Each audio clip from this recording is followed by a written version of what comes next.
Media Narratives. I'm George Samueli. It is time for our Monday live stream. I say it's Monday morning because it's Monday morning in the United States. Very early, 10 a.m. on the East Coast, 7 a.m. on the Pacific Coast. But of course, for you, Peter, it's already kind of early evening, almost early evening. 5 p.m. Yeah. So today is, of course, October the 7th, and is hence the anniversary of the Hamas attack, and naturally commemorations in much of the Western world. And as always, the way the West covers these things is invariably that you take one event. It's always this one isolated event without any antecedent history, no subsequent history, and then we just simply focus on that, and we can just simply go on and on and on, moralizing and beating our chests and self-righteously about October the 7th. There's nothing before, nothing after. And the West always does this. I mean, you could pick on any crisis. It's always some one event that they select. So we've already got woof woof, where somebody has contributed some money for the dogs. So at least that'll put the dogs into a better mood. So obviously there's a great deal to discuss. I mean, obviously we're still considering what Israel intends to do about Iran and how it intends to respond to Iran's. I think you should say, Joe, Israel and the United States. Israel and the United States, exactly. And I thought that they would do it today. I thought today would be the day that they would launch their attack. Maybe they'll do it later on this evening. I mean, they're not going to do it in daylight, so they're going to do it in the evening. So maybe this evening, maybe early morning tomorrow. But it's going to happen. It's going to happen very shortly. The only question, I guess it's a question, but we already know the answer. The only that we can say is whether Israel will try to restrain its response, and in order not to get into a serious military conflict with Iran. I don't know whether he will, but there may be some voices of caution saying, hey, we don't want to be preoccupied with so many wars at the same time. We're still fighting in Gaza.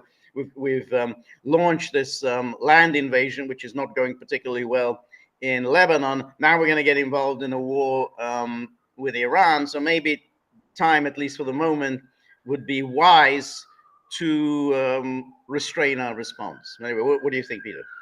Yeah, from some of the people I was talking to over the weekend. I mean, Israel's reaction.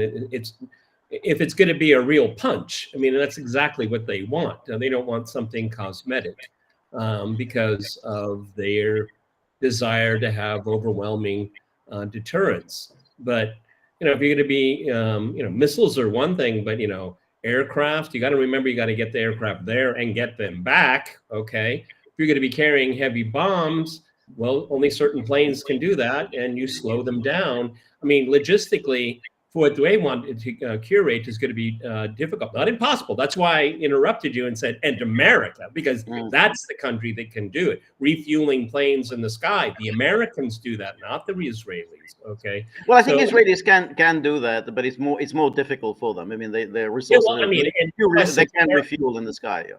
Yeah, if you want to have that kind of gravitas, you're going to have a lot of American participation. And this is one of the interesting things about where we are in 2024. Now, George and I remember, well, we were young men at the time, but we remember 67, 73. The Israelis pretty much did that on their own. I mean, the Americans came and resupplied them and whatnot, but that was an Israeli effort overwhelmingly. In 2024, it's a very different case. I don't know how often, these huge planes carrying ammunition and all that are landing in Israel every day, twice a day, because they're going through a lot of ammo, a lot. I mean, look what's going on in Lebanon. The question is, and George has already touched on it, is, the Iranians have already made it clear that they're patience has really come to an end. Okay, and I kicked them at the word. Okay, because if there's an overwhelming attack, Iran's a big place. Okay, it's a really big place. It's got a big population too. Israel has to achieve something that they can call a victory, and they will call it a victory no matter what. And the Americans have to believe that. And if it is this starts killing huge numbers of civilians or something like that, then Iran is going to have to react. And now we go up the escalation ladder. Now, I don't really think Israel wants that. I don't think the Americans want that. But again, you have to have this kind of terrorizing your opponent. And to date, that 1 year on, if we look at Gaza, we look now looking at Lebanon. It is just a war on humanity. They're killing massive numbers of civilians, massive numbers. Okay, and if that's the playbook they're going to continue with, then Iran has no choice but to respond. They will respond. And the October 1st attack, that's been completely whitewashed in Western media. Okay, on points and in every other category, the Iranians did quite well for themselves. They sent a very strong message. Their message wasn't, we're going to kill your people. No, the message was, we can get past your air defense. Okay, and so there's where we stand here. I agree with George. I think the Israelis are really big in symbolism. And they like assassinating people. Maybe later today for people in on the west coast of America. Okay, so right. Well, that's the thing that I think we're on eggshell. Yeah, but if Israel, launches a limited response, that's something Iran. Let's say it's they hit some oil refineries, hit some bases. If the damage isn't too great, then Iran may say, okay, well, let's just call it a day for the time being. We don't need to respond to this. If it's a major attack, if they start really seriously knocking out Iran's oil fields and oil refineries, and it's going to cause them serious economic damage, then I think Iran will have to respond to that. But that's why I tend to think that at the moment, it's not really in Israel's interest to get into a serious confrontation with Iran. That's something that they can delay for the future. But at the moment, this will be a serious problem, and that's why I tend to think that, okay, they'll have to respond in some way. But if Iran turns around and says, okay, we can live with this. We attacked them, they attacked us. Let's call it a day for the time being. So that's how I would think that is most likely to happen. But you can't always predict. Israel, it tends to overreact, and so who knows? But see, this is the dilemma that we all face, because George and I have been doing this a long time. I've been doing my program a long time. We try to think rationally, but what happens when you have irrational actors? Okay, there's an element, obviously, in Israel and certainly in the United States. I'm talking like people like Tom Cotton, Lindsey Graham, and people like that said, come on, this is the chance we've been waiting for so long. Bibi, this has been your dream for decades. That's what I worry about, George. I worry about that. And plus, as George and I said yesterday, well, if Iran is going to feel massive economic punishment, well, close the Straits of Hormuz. Let everybody else feel the pain too. Okay, the Chinese are not going to take that. They're going to say, no, we want that open. Okay, that's the Chinese element that could come into this. Okay, because that's a lifeline for them. They're not going to tolerate that being closed for very long. That's true, but what are the Chinese? What are the Chinese going to do about it? They're not going to do it. Chinese. Let's get there, George. Let's get there. Also, if sufficient refinery capacity is destroyed, then Iran could turn around and say, well, why should anyone else have refinery capacity? Okay, it's not that easy to blow up a refinery, everyone. It's like lighting a match. Okay, right. The point but the point is, I don't think that it's in Iran's interest to start attacking Saudi Arabia or United Arab Emirates. We're agreeing on magnitude. Yeah. Okay, that's what we're talking about. The Chinese element here, I'm not saying, George, they're going to send in the military or anything, but it's the Chinese they will take to the center stage and say, no, we must have a solution. There must be de-escalation here. It's affecting the global economy, and it's not going to be this to Chinese. Okay, the only reason I bring that up because it's actually I'm actually criticizing China, not complimenting it. It would take something like that for the Chinese to be bestirred. Right. I think so. I mean, Iran's problem is that it is kind of isolated because, I mean, we have the Arab countries with whom it, traditionally has not had very, very good relations. They've said that we're staying out of this, we're staying neutral, but, not because they particularly have any fond feelings for Israel, but because they don't want to provoke an Iranian attack, along the lines of 2019 when Iran allegedly attacked these Saudi oil facilities. So they don't want that, and that's why they're saying we're staying neutral. And I think that's nice. I mean, Russia also basically is staying neutral.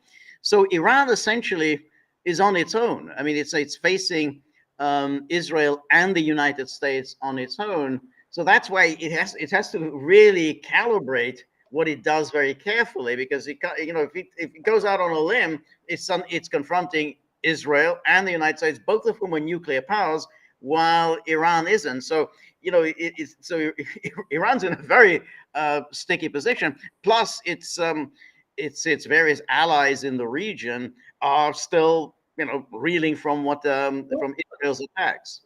Yeah, but I mean, twice now we've seen that Iran can touch Israel. This is something we've never seen before. This is what makes it so very different. And again, I mean, if we look at how Israel wages war, it's against civilians. The Iranians have not gone there, and I don't think they want to go there. No. But I mean, that can change. I mean, again, look at the globe. I mean, Israel's a pretty tiny place, okay? And it's a very confined space for targeting. So I'm not going to go as far as you about this isolation here. I mean, Iran has some cards to play. It has recent reports, and this is public information, at least in Russia, is that air defense technologies have been transferred there. There are Russians on the ground there, technicians on the ground. Russia does not want to see the end of Iran, not at all. Okay, that is not in their interest. Will they get involved into a shooting war? No, I don't think so. I don't think they need to, actually. All right. And plus, Iran has proven that it has a deterrence. That's the biggest difference geopolitically in 2024 when it comes to West Asia, Middle East, whatever you want to call it. I mean, Iran has stood up, and it appears to be a formidable force. Again, a lot of Western reporting on the strikes have been really whitewashed, okay? And the Israelis have a good sense now of the targeting capacity. Now, George, I'm not going to deny you that Israel, with a massive American help, I'm not going to deny that they're not in a position to massively hurt Iran. I absolutely believe that, okay? But, I mean, there's a reordering going on. There's a paradigm shift going on. Is it going to be a neo-colonialization by the West using Israel as the point, or is it the axis of resistance pushing back against this neo-colonial model? That's the kind of cosmic struggle we have. Right. I mean, I think that's a very good question. I take a kind of a pessimistic view, because I tend to think that, if you just look at Israel, how we look at Israel, it's fighting Hamas, it's fighting Hezbollah, and so on. But the historical record is that essentially, Israel one by one has actually eliminated its enemies. Let's go back. You were talking about 67. You go back to 67. I mean, that was a united front of all of the Arab states, led by Egypt, which at the time it wasn't much of a military power, but potentially it was a big country. Potentially it could become a military power. So Egypt's is now out of the equation. Then Jordan was always a kind of on the sidelines. But certainly it's out of the equation. We're still at least part of the Arab front. Syria, lot of the countries now under foreign occupation. Turkey occupies some of it. America occupies. We got the Kurds. The writ of Damascus is limited. Iraq is divided, so that that Saddam Hussein was there. He was part of the rejectionist front. So one by one, Israel has, and of course, I have a completely different take. I have a completely different take. Well, because Israel's fighting non-state actors: Hamas, Hezbollah, the Revolutionary Guard, the Houthis, the militias in Iraq. That's what's part of the paradigm shift. That's part of the paradigm shift. It's not states. Right. Israel is that this. Well, one could even, a lot of people say, I think it was Max Blumenthal said, the IDF is what is it? Israel isn't a state. The IDF is a state within a state. No, he said it better than I did. But again, we're looking at non-state actors here, and I think that's really quite interesting here because historically, George, you're right. They picked off each one country, but that's transformed into non-state actors that are highly motivated. Hamas is highly motivated.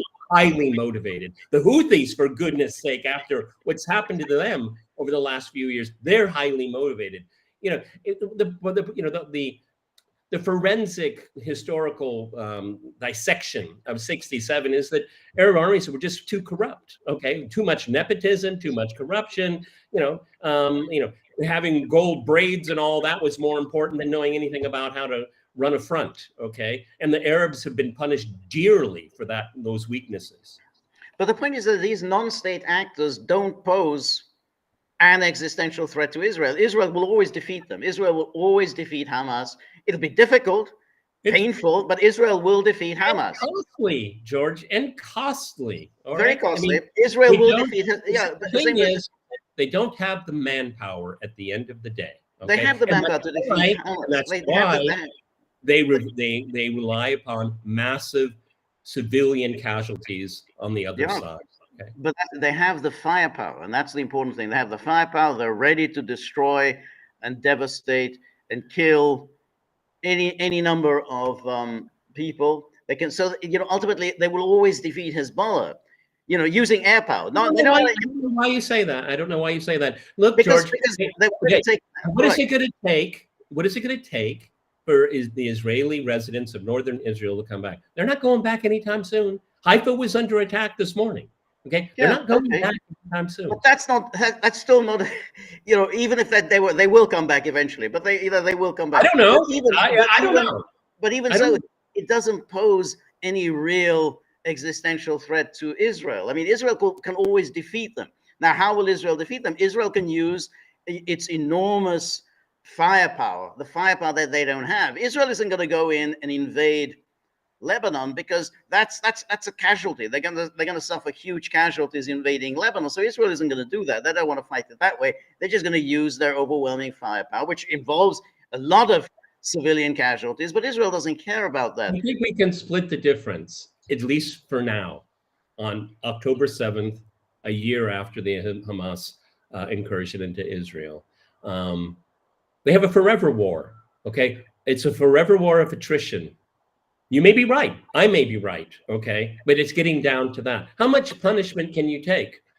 That's the question to me. Israel doesn't like punishment. Okay. They have a very low threshold. But let's say how many Israelis have been killed since October the 7th? Now, the numbers I've seen is about 750. Right. 750 Israelis. So I don't know if that's true. I think it's a fool's errand even to discuss. Well, all right, but let's think about that. Let's all right, that's the Israeli government. But that's a lot of people for them. That's a lot of people, but nonetheless, 750. Well, let's say it's 1,000. Let's say 1,000 since October the 7th. Now, how many Gaza are being killed? Not official numbers, and again, that may be just an underestimate, but at a minimum, it's around 42,000. So that's 42 to 1. Just in Gaza, 42 to 1 ratio. And Gaza is much smaller than Israel. Gaza was only about a quarter of the size of Israel. That's why we call that's it huge. Those are huge numbers. That's why we call it advantage of Israel's enemies. The number you're using is that civilian and military, or only military? I think 42,000 is civilian and military. No, from the Israeli side. Well, I don't know that many civilians have been killed on the Israeli side, because most of it has just been military. I mean, other than the people, those who were killed on October the 7th. I'm thinking it's just in terms of, since the operation started, when Israel launched its military operation against Gaza, I think 750 Israeli soldiers have been killed. And then I guess whatever the numbers of people who were killed on October the 7th. I think we could argue this until sunrise, which would be fun, because George is a worthy debating opponent, best I know. That's why we do this podcast. Okay? But George, don't you think it's how much skin the U.S. wants to put into this game? I think that really gets down to it, don't you think? Mm-hmm. Oh, I agree. I agree, and that's a key factor. So we know that Israel would like the United States to get involved in this war. Could happen now. I mean, it's not beyond the realm of possibility. This particularly right now, George, who's running the U.S. Exactly. Who's running the U.S.? Which itself is a very interesting question. Like, who actually makes these decisions? So again, that could happen. I mean, we don't know what were the calculation of Sinwar on October the 7th of last year. We simply don't know. We're speculating. Did Sinwar think that that everyone would come to his assistance? Did he really believe that Hezbollah would jump in and go all in? Did he think the Houthis would do so? I don't know. I think that's probably the most fascinating question. I mean, on an intellectual basis. Okay, I agree with you. Was this the plan all along, to accept unbelievable, godly, terrible losses, right? And then you thought everybody was going to, jump on the resistance express? I would. That'll be one of those eternal questions until it's answered for me. It's a very good question, because I mean, Finkelstein was saying that he thought this was just one last desperate roll of the dice. And I guess he also said that it may be that Sinwar, I mean, who has spent most of his life in prison. I mean, that's kind of an amazing thing. A lot of these leaders, they spent decades in prison. That he may just have a somewhat parochial view of the world. He just simply doesn't know enough about the world. He hasn't spent enough time outside prison to know that, it's very unlikely people are going to get in. Nasrallah was a very cautious leader. He wasn't going to go out on a limb. He wasn't going to take huge risks. And maybe Sinwar miscalculated, or it may have been just simply one last roll of the dice, because nothing was happening. Everything was just simply hopeless. Why not just take a gamble? Yeah, a very fatalistic view of the world. And for an individual or a small group of individuals to make that decision, I mean, that weighs morally on you. I mean, tremendously. I mean, this is your personal last gasp. Yeah, that's taking on a lot. I mean, considering, to our viewers here, I mean, I just can't watch anymore that video coming out of Gaza. I mean, it takes too much out of me, And I mean, that's kind of a pathetic thing to say about me, I guess, because I'm not experiencing that. But I do feel it. I feel it deeply. And again, I keep diverting our attention to it's what the U.S. is going to essentially decide. Okay, right. But over the years, I've got to know a lot of Lebanese people. I mean, and a lot of them very brainy, very brave, and they up until this morning, they said that their resolve is not going to be broken. Okay, good for you, but I mean, watching 3 or 4 apartment towers taken out in a second, it's breathtaking. It's really breathtaking. Right. No, I think the U.S. keeps shipping those bombs.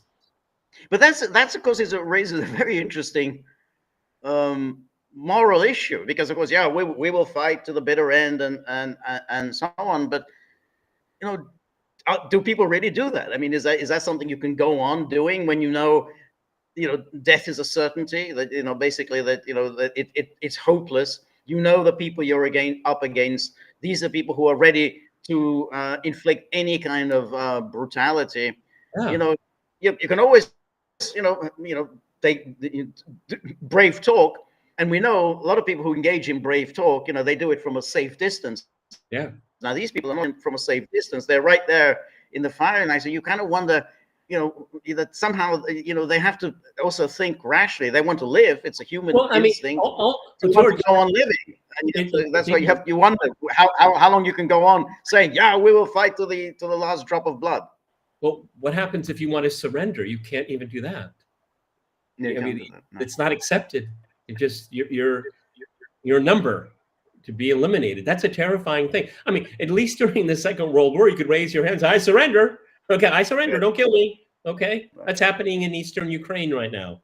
Ukrainian soldiers are surrendering in droves right now. They're not being shot. Okay, but yeah, that's. I mean, that's one of the things that's so tough about this, George, is that the whole moral issue is very heavy. I mean, it's great to have nobility, but if you're dead, well, Yeah, and that's of course what Israel counts on, because after all, you can always count on the human instinct to survive. You say, do you want to get killed?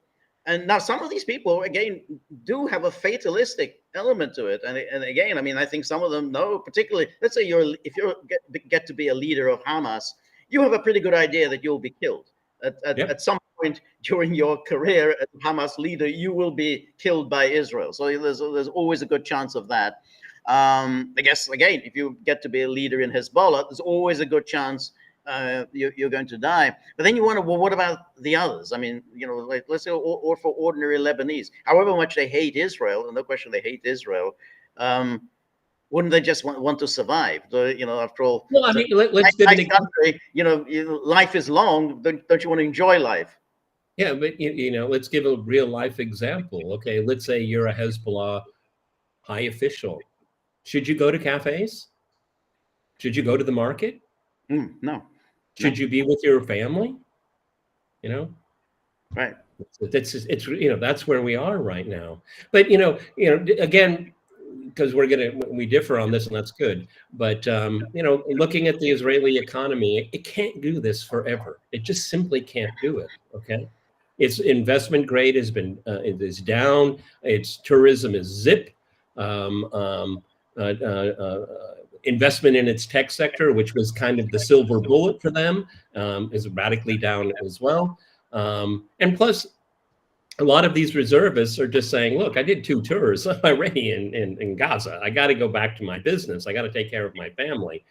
So, I mean, and there are different thresholds. I mean, as many people have told me that, and I've been to Tel Aviv, they want Tel Aviv to be like Los Angeles. They want to have the outdoor cafes. They want to be hipsters. They want to go to the music concerts and all of that. They really want it to be kind of an oasis. And that's when things are going well for them. But when the crunch comes, that it dissipates. Okay, and that's why a lot of people go there. Okay, so that you have Los Angeles in the Middle East. Oh yeah. No, there's no question. And I think if you live in you live in Tel Aviv, in many parts of Tel Aviv, it's like you're living in a nice leafy American suburb. The war is a long way away. That's all by design, George. That's all by design. It's all by design. I remember once watching a video made by a New York Times reporter. I don't know, whoever was the New York Times correspondent in Israel at the time, Isabel Kirshner or whatever. I can't remember her name. And it was a day in her life. And it was like an American suburban mom. Well, I have to go and pick up the kids. Now, what time is my husband going to be home? I've got to make sure, I'll talk to the maid. She has to prepare the dinner. And you think, this is a very nice life you live here. It's just like, you go in the car and you see this leafy suburb, and they're all living a very pleasant life. It's almost like there's no war. There's no, angry people just a few miles away, raging with fury at this country. So I think a lot of Israelis do live this very closeted life that, when Dana Bash said, oh my God, there's, hey, this is the life I'm used to whenever I go to Tel Aviv and see my friends. This is the life I live, where we all have these nice spacious houses. We drive very nice Western cars, BMWs. The war, that's somewhere else. That's the Palestinians. The hell with them. So they live like that. And then they say, okay, we'll just keep the war nice and far away, and we just keep pummeling the Palestinians. And when somebody raises the question, this is really inhumane. Well, they launched this attack. They started it. We just want people. What they're going to fight for their standard of living. Yeah. Oh yeah, absolutely, absolutely. Yeah. It's all by design. All by design. Yeah. No, it is. It is by design. A lot of those people have dual citizenship. Yeah, no, it is, and I think, but the way they justify this is always, oh well, they did this, and I remember it was not. I remember this was you remember what's her name? Golda Meir, much beloved by Western kind of liberals. Oh, Golda Meir, who was not at all a particularly sympathetic person, but Golda Meir said once, "We will never forgive the Arabs for forcing us to kill their children. We will never forgive the Arabs for forcing us to kill their children. So it's their fault that we are killing their children, not our fault. We were made to do this. You made us do this. This hurts us more than it hurts you. Yeah, we're taking out women and children. It hurts us more than it hurts you." Well, Golda Meir said it, but that is the narrative of Western elites also. Yeah. That's right. That's right. Because that justifies genocide, because you're making us kill your children. That's right. You make exactly. Yeah, because we are basically very, very humane people, and you have forced this on us. We really didn't want to do this. You forced this on us. Anyway, let's take a look at some comments and questions on our locals board. So if you want to have us address your comments and questions, please join us on our locals page. It'd be nice if you subscribe, but you can join for free. Enjoy. We have a lot of content for free. Some of it is you have to pay for, but there's a lot of things. So please subscribe, and if possible, pay a small fee, very small. Anyway, Cynthia, always very good to see you. Thank you so much, Cynthia, for your generosity. So Cynthia says, one thing the Russians could do that they'd be pretty devastating to Israel, which relies almost entirely on its air force to conduct its attacks on Lebanon, is to provide air defense to the Lebanese and Syrians. I wonder if that's in the offing, especially since Putin wouldn't take Bibi's phone call. And if I'm not mistaken, Russia already has an air defense treaty with Iran, which is why Israel isn't likely to wage an all-out war on Iran. Do you agree with that? Well, it's not clear, how much air defense capability Russia has provided, because we know that Israel has been pretty regular in its bombing attacks on Syria. So basically, the most up-to-date air defense system, the S-400s, Russia hasn't provided that to Syria, and obviously hasn't provided that to Lebanon. That could change, but I think the problem. But it has to Iran. But it has to Iran. Yeah, but so far Russia hasn't done it. And I think there's some S-300s in Syria. Okay, but they have proven to be fairly ineffective. I mean, it's so I mean, there may be S-300, but basically Israel is still getting free dibs to attack Syria. Well, I mean, but that's what makes the Israel-Russian relationships very murky, very unclear when it comes to Syria, because there's a tacit agreement that if Israel is attacking what would be deemed or thought of Iranian actors, then that's fine. But then others no, and that sounds really almost to the point of being crazy. But that's kind of where they are right now, a very weird compromise, and it's very difficult to interpret. But the Russians and the Israelis don't want to get into the mix here. But as I said earlier, Russia's not going to let Iran be destroyed. It won't. Well, that's a very interesting.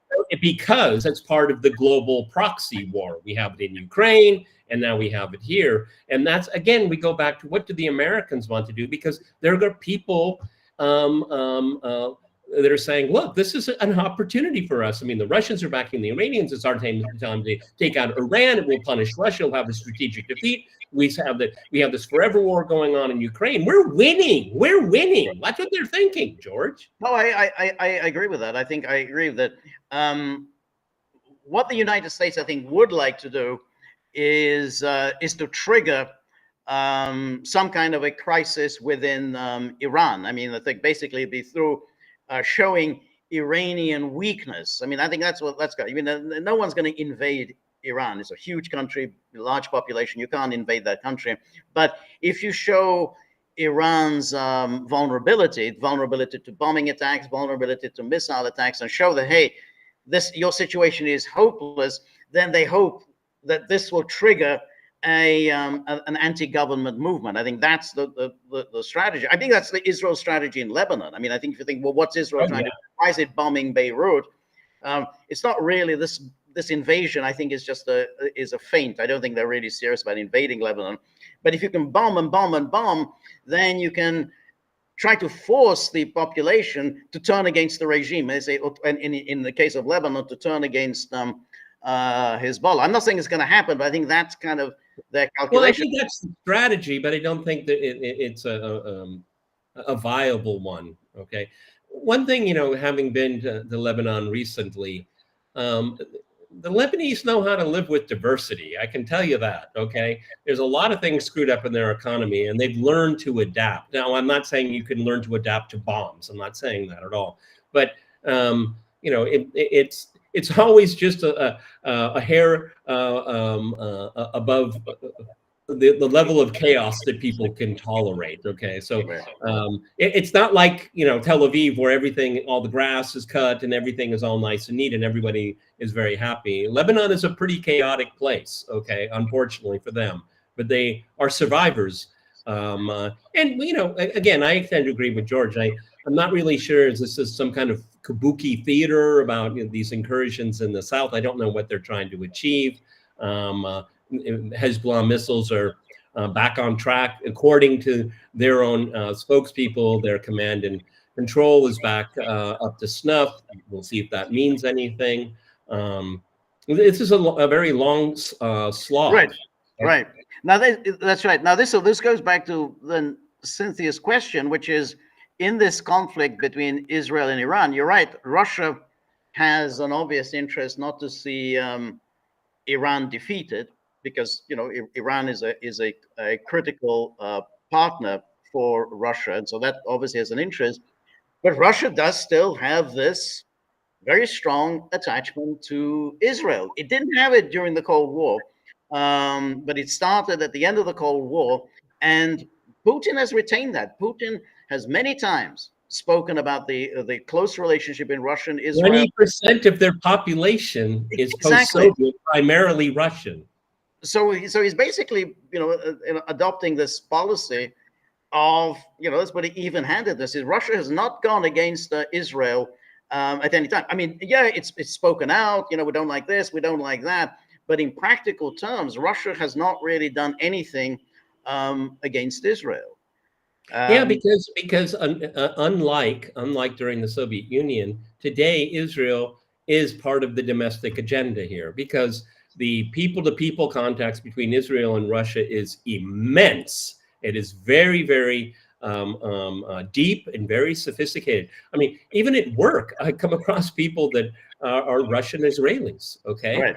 They go back and forth a lot. And so that is kind of a domestic constituency to some extent. And also the Israelis are very aware of that too. They don't want to have an overtly anti-Russian policy, because even though people emigrated, they don't, they don't see their homeland as an enemy. They just wanted a different life, maybe because of religious reasons. Maybe they had a familial connection. There's a lot of reasons why people emigrate. But George is right. It's very sophisticated and difficult because there is a lot of people-to-people contact. Okay, it's not like the United States and North Korea where there's familial. Right. No, I think so. That's why I tend to think that Russia will not deliver to Iran its most sophisticated air defense technology. I think that because Israel would be very upset about that. I think Russia doesn't want to upset Israel.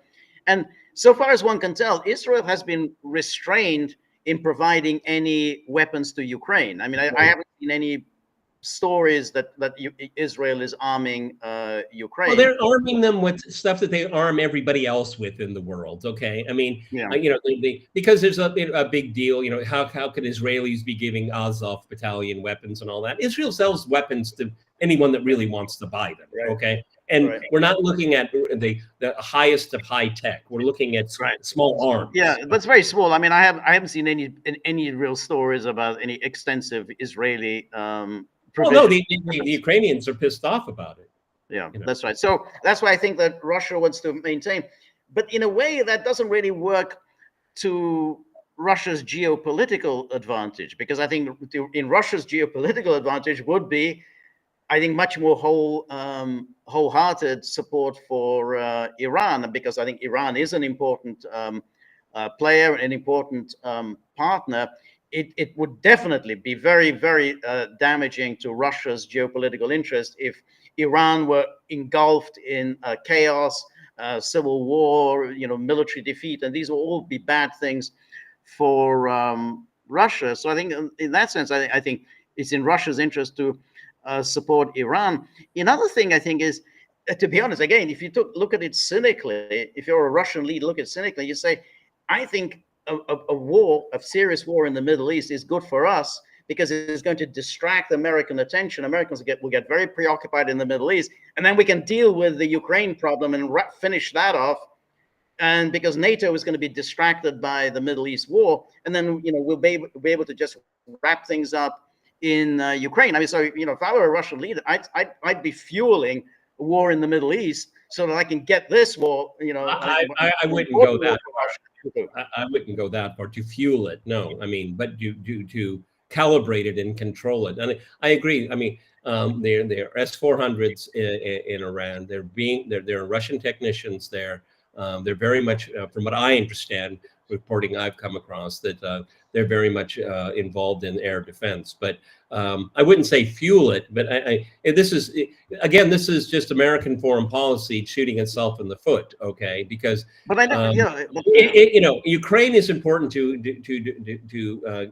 inflict a strategic defeat on Russia, but Israel is a totally different kettle of fish. Right, but at the moment, America can wage both, because at the moment neither is a particularly intense conflict. Now, if things got very nasty in the Middle East, then the United States would get very much involved in the Middle East. So again, if you're thinking, in a Machiavellian way as to what is you're a Russian leader, what is in your immediate interest, then it's in your immediate interest to win this war in Ukraine. Best time to do it is when the United States and everybody else is distracted by the crisis in the Middle East. Yeah, well, my position has always been that the Russians have their own timetable, and the external factors are not going to overly influence it. But I see George's point. I see it. All right, let's. All right, so thank you very much, Cynthia, and then DJ 53144, who's contributed and said for the dogs, he was worried about the dogs. He says, I got a laugh when they added clouds to the satellite images obscuring the airbase damage. When I squinted, I swear I could see Moshe Dayan. So I think he was saying about the damage done to Israeli air bases through the Iranian attacks. So, well, I mean, there's a blackout in Israeli media to show any of the damage that was incurred. But in the desert, when you have these Bedouins and they're kind of in limbo. They're not Israeli citizens. They're just Bedouins in the desert, I guess. They did take a lot of video, and it did make it onto social media platforms. There's a lot of fake military experts out there. I'm not going to be in that category. It looked like damage to me, but I'm not the person to judge to what extent. Right. No, I it's like Buddy here that's falling asleep in my arm.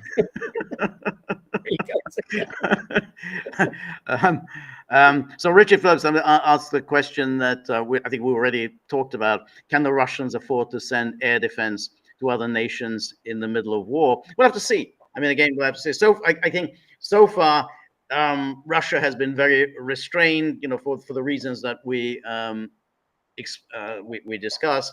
But it would obviously be very much I think in Russia's interest to send the most sophisticated air defense technology to Iran, particularly as there is a very distinct chance that the United States will join Israel in attacking Iran. So it has to.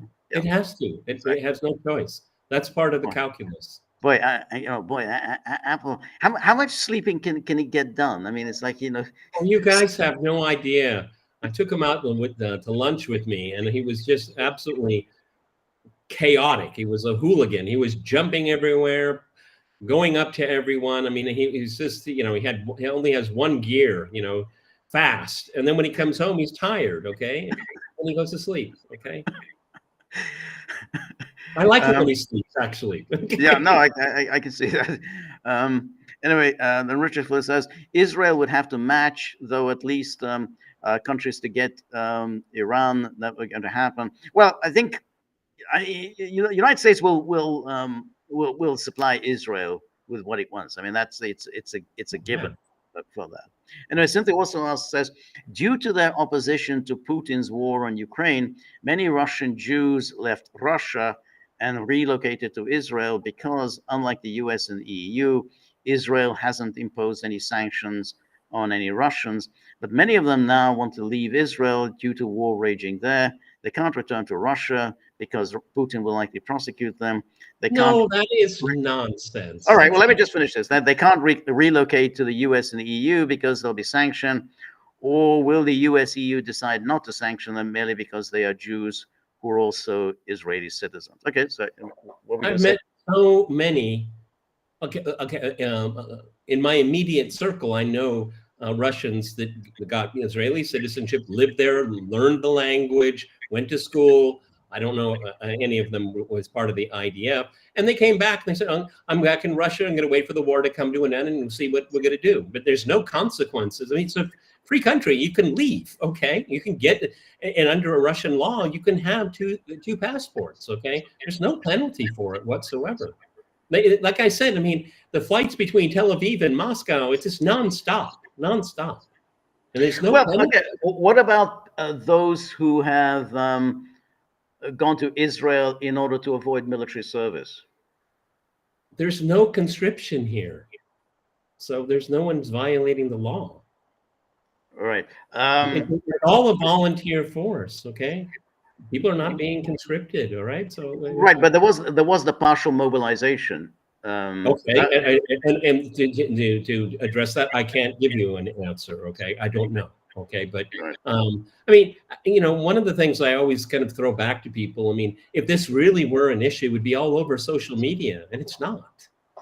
It's not.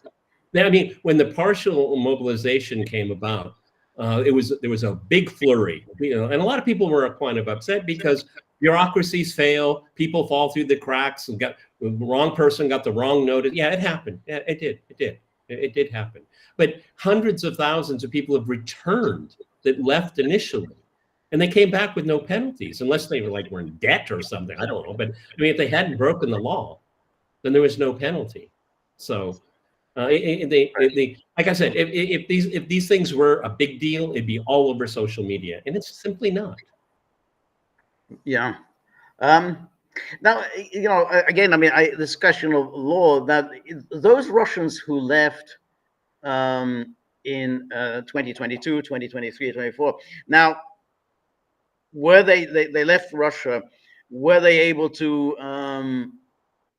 go to other countries other than leave beside Israel, but whether could they go to other countries? I don't really know, because Ukrainians were welcomed, they're refugees, but did that apply to Russians who left Russia and say, okay, I'd like to come to the UK? Would the UK just simply allow them visa, to enter the country and stay indefinitely? I don't know. Yeah, I don't know either. So because I wonder, I mean, because Ukraine, we know Ukrainians, they just, okay, boom, they have this unconditional right to go where they want. I don't believe that the Russians were allowed that. That's coming to an end. I mean, one EU country after another, even in Israel, welfare payments are drying up left and right. They basically want them to leave. Okay, they want them to go. All right. It was face saving for them, but it ended up being a cost. I mean, those of you that have never been to Israel, Israel is a very tough place to live. It's very, very expensive. There's a lot of corruption, and eking out a middle, what we would, most of us would think a middle class life, is not easy. It's hard. It's a hard place. It is a hard place, but however, the one good thing for if anyone who was to go there is that Israel is always in search of people. I mean, they need population growth. I mean, they they do have a demographic problem. It's still a small country, 9 million. But they're surrounded by countries that have much bigger populations than 9 million. So they always are welcoming.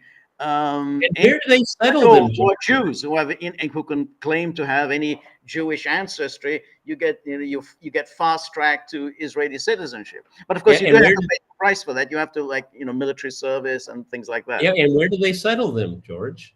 In the West Bank. Right. Okay. Right. In the West Bank. That's where they go. Yeah. There are whole communities in the West Bank that the primary language is not Hebrew, it's Russian. It's amazing. Anyway, Leafy Bug says the Iranians have said they'll attack the Middle East oil facilities if their backs are against the wall. This seems like something Iran's opponents would love them to do. It would cripple the world economy for a spell, and it would wreck the Middle East economies whose assets are destroyed, possibly permanently, as the rest of the world decides it can't rely on Middle East energy. If this happens, everyone will blame Iran for the global calamity, and its neighbors will forever resent it for ruining the party. Well, I agree with that, and I think that's why I don't think it's likely that Iran will attack the oil facilities in the Persian Gulf. I mean, what they did in 2019, I don't think they will repeat. I mean, they've improved their relations with Saudi Arabia and the United Arab Emirates, and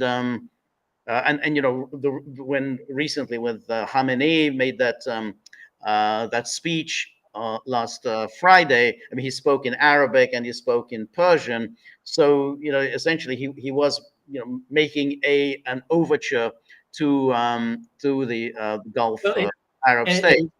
So I don't think he's going to want to look. I agree. I mean, the 2019, the Houthis did it. Okay, right, something like that. And what happened? In Saudi Arabia's war on Yemen was basically wrapped up. Okay, that's what that was about. I wouldn't say it was necessarily a pointed threat to Saudi Arabia vis-a-vis Iran, but it was like, you need to shut this thing down in Yemen, and they did. Okay, and let me be clear here. Something George and I have discussed before. The primary, the prime directive for Iran's leadership is the survival of the revolution. If the revolution is going to be taken down and replaced, that's existential. Then that all bets are off. All bets are off. That's their primary concern, is the survival of the revolution. Yeah, I agree with that. I think that is their primary concern. And that's why they have every reason, I think, to be concerned about American plots. I mean, America has been going out of its way, really, since the 1979 to overthrow the Islamic regime. And they have undoubtedly, there are powerful fifth columnists in Iran ready to come out of the woodwork. There are also all sorts of separatist movements within Iran, which the MEK. Fueled. What was that? The MEK. Yeah, exactly. That's the MEK, exactly. So there are all of these, and Iran obviously, it knows that it's going to have problems, and they know this is the United States plan. The United States want to go back to the pre-1979 era. They've never forgiven or forgotten the Ayatollah Khomeini for taking Iran out of the equation. Iran was a key part of the U.S. Control of the Middle East. But you could counter with that. Well, let's see how remaking the Middle East has gone in this century. Okay, look at Iraq. Look at what happened in Syria. Look at Libya. I mean, that's one of the things I find terrifying, because we have this grand plan to remake the Middle East. Okay, all in one swoop. Okay, get rid of Hezbollah, get rid of Hamas, completely neutralize Syria, get rid of the militias in Iraq, and regime change in Iran. That's really ambitious, but considering how it's gone for the first 24 years of this century, I wouldn't put a lot of money on these planners. Okay, but one thing is for sure, and you and I will 100% agree on this: it creates an enormous amount of death and chaos. It's definitely chaos, and maybe that's plan B. If we can't get what we want, we just knock it all down. But that's it. You see, the chaos means that you remove the various leaders that you really didn't want. I mean, so you remove Saddam Hussein, you remove Gaddafi. They're both gone. They tried that with Bashar al-Assad.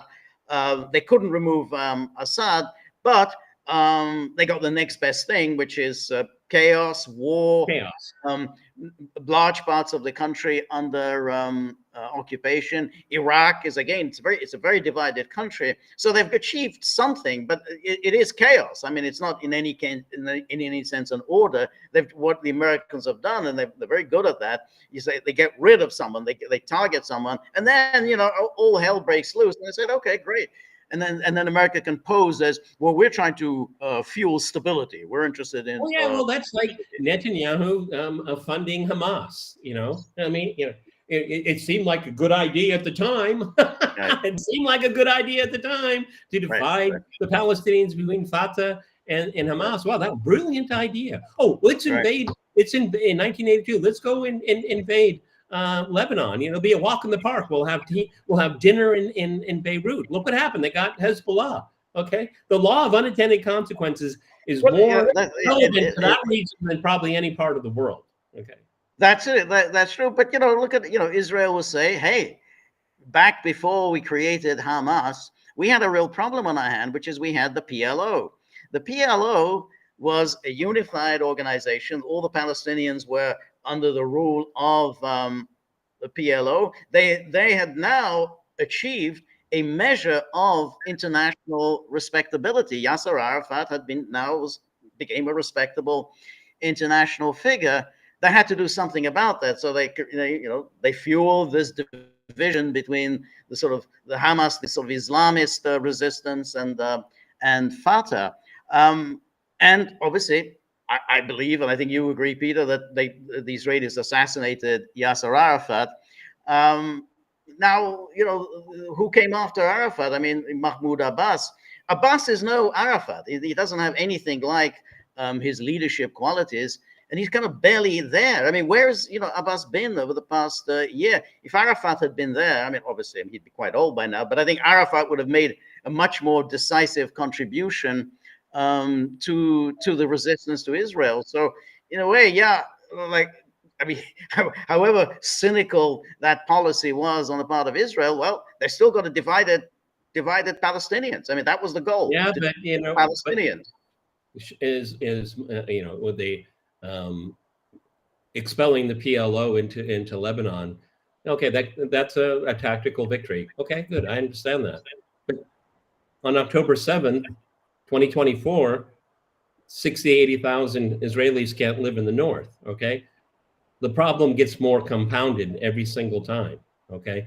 Hamas committed an act that no one, that outside of its planners, I suppose, ever thought was possible. The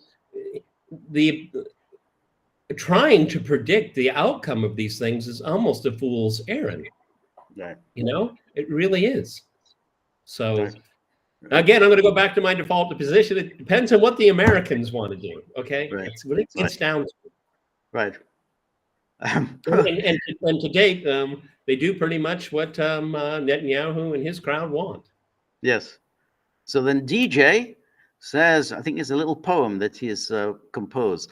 There once was a land by the seas where bombs didn't sprout from the trees, but they fell from the sky till the world wondered why and said, hey, can we have some peace, please?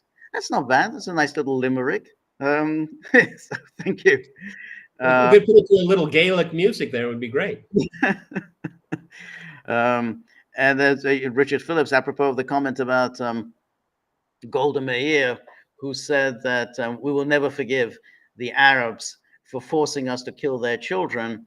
And Richard Phillips says, I'm angry you forced me to punch you. Yeah, that's it. You know, that's it hurts me more than it hurts you as you bash somebody over the head. This is really hurting me. I know it's killing you, but it's hurting me a lot more. So then. Oh, we demand the release of the sausages. Yeah, I got like I know the reference. Yeah. And then Leafy Bug says, if the Israelis clearly aren't U.S. lackeys, in fact, the U.S. maintains a weirdly subservient relationship with Israel, while the U.S. remains a global superpower, it makes sense to maintain relations with a nation that appears to lead that superpower around by the nose. So this goes back to something that we yeah, it's an interesting topic. It's really interesting. Right, exactly. It is a very interesting question, because I remember when Chomsky wrote this book, the Fatal Triangle, Israel, United States, and the Middle East, or something like that. And his thesis there was that Israel was really a satellite state of the United States, because Israel performs all kinds of services for the United States. So, you know, all kinds of nasty things that the United States once done, such as its partnership with apartheid South Africa, like arming, training them, you know, also maybe helping them with their nuclear program. That Israel did all that. If there's any counterinsurgency, counter-terrorist operations to be done in Latin America, Israel helps it out. So that was his thesis. I don't think it was a plausible thesis, because yeah, you can argue that, but that still seems minor stuff to what the United States does for Israel. Because, you know, the United States can do all these things. You know, it can provide counterinsurgency help for countries. It can provide all sorts of weapons, training, and everything else for countries. So it doesn't really need Israel to do that. But so it doesn't really explain why the United States does so much for Israel that it wouldn't do for anyone else. Yeah, I mean, the more I think about it, it's a very interesting question. Norman Finkelstein took that position, at least initially. I mean, that was years and years ago. I don't know if he believes that to this day. But I'll split the baby on this one here, because I just think that you have these people like Blinken and Sullivan and Victoria Nuland. These people here, they don't see Israel as separate. They think it is a part of a more collective whole. Right. And so they wouldn't say, oh, this is hurting America. You know, it's like our crusade. It's our crusade. Okay. And I think that's how they think about it, maybe rationalize it. And I think if that's their point of view, that's very troubling, I think, and very dangerous. But I don't think, you know, Blinken, I don't think he feels like he's being led. He feels like he's part of a team.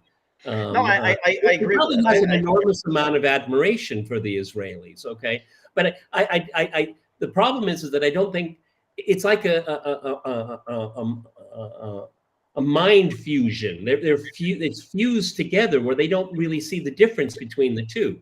I think Yes, that's I know. I agree with that. I think that's very much the case with now. Obviously, when Blinken says, "I come here as a Jew," a remarkable thing to say. So you can say in this case Newland and Blinken and the rest, who are Jews, that kind of obviously identify with Israel. But we're talking about a much larger foreign policy military elite, many of whom are not Jews, and yet they still identify with Israel and consider Israel as a part of the United States, and somehow think that Israel, whatever, anything that happens to Israel, when Israel comes under attack, it's as if the United States had come under attack. So any of Israel's problems are problems of the United States. So that's the yeah, but, I mean, George, don't you think also? I mean, they certainly wouldn't use this terminology, but I mean, the entire Zionist project from its inception and even before, it's a settler colonial operation, and in the West understands that. I mean, we have this term because of what the West did for 500 years, and they see this as kind of an extension of that project, and because it has some kind of higher nobility to it, the Holocaust, and historic anti-Semitism. I mean, it all kind of plays into that. And that is the Leon Uris story that you and I were brought up with, okay? Unfortunately, it's a much uglier story than that. But we have this narrative that they're just like us. See, that's it. When you look at the Palestinians, they're not like us, okay? This, what do they call it? Pink. It's like, well, the Hamas is against homosexuals. That's why you should agree with Israel. Right. What is it? Pink washing. Yeah, that's right. No, I think I think that's the case.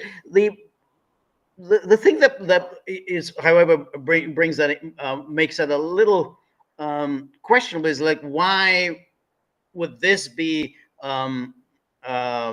more of a strong idea? Why would this be more influential now than it was, say, 40 or 50 years ago? 40 or 50 years ago, if the issue was, oh well, we were colonists, we colonized the world, Israel is an extension of our colonial project, therefore we have sympathy for Israel, then okay, but wouldn't that have been the case 40, 50 years ago? And of course it wasn't, because 40, 50 years ago, the Western powers believe Israel is just one state among many.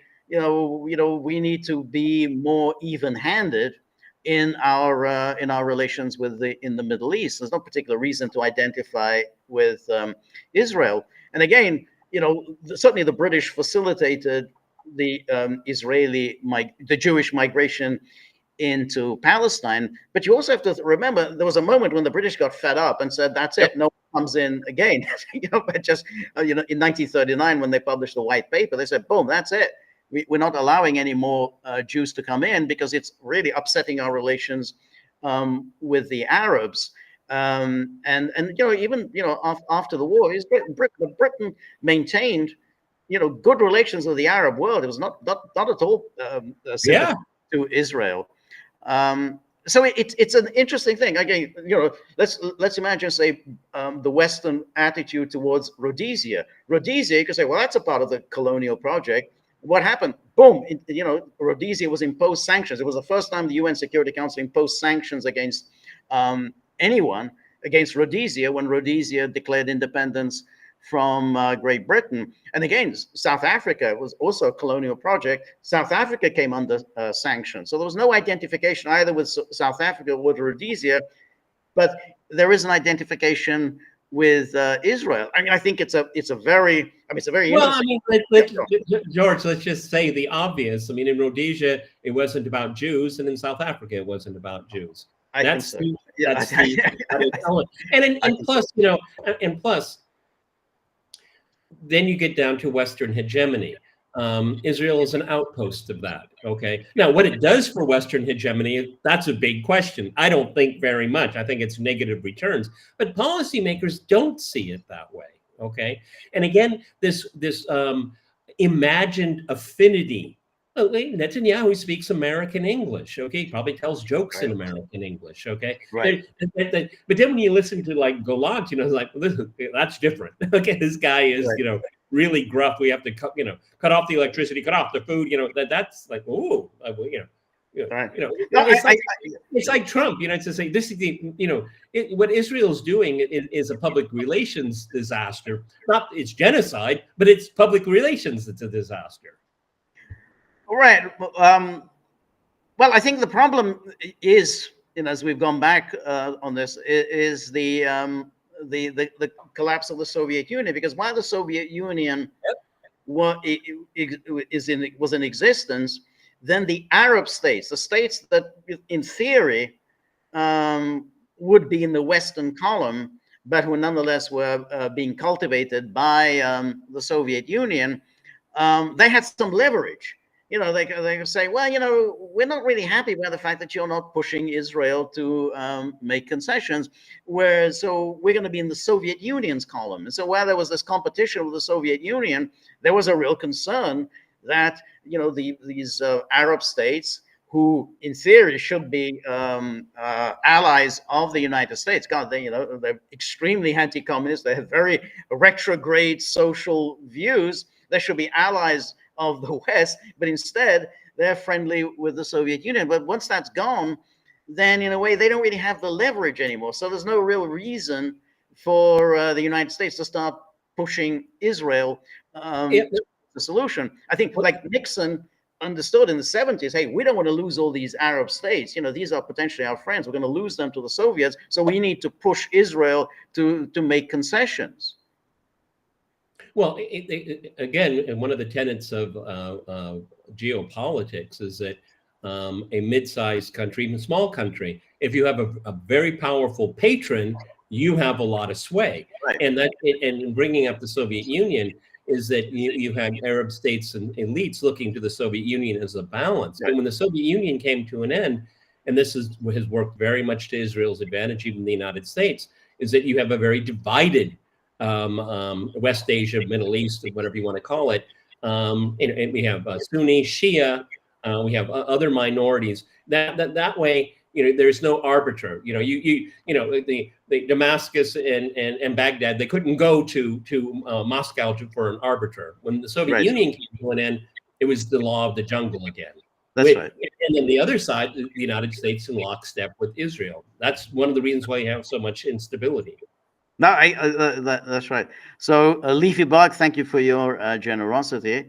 And then Jonathan asked an interesting question. Why did the Palestinian Authority side with Hitler and the Nazis during World War II? Well, it was a mixed bag.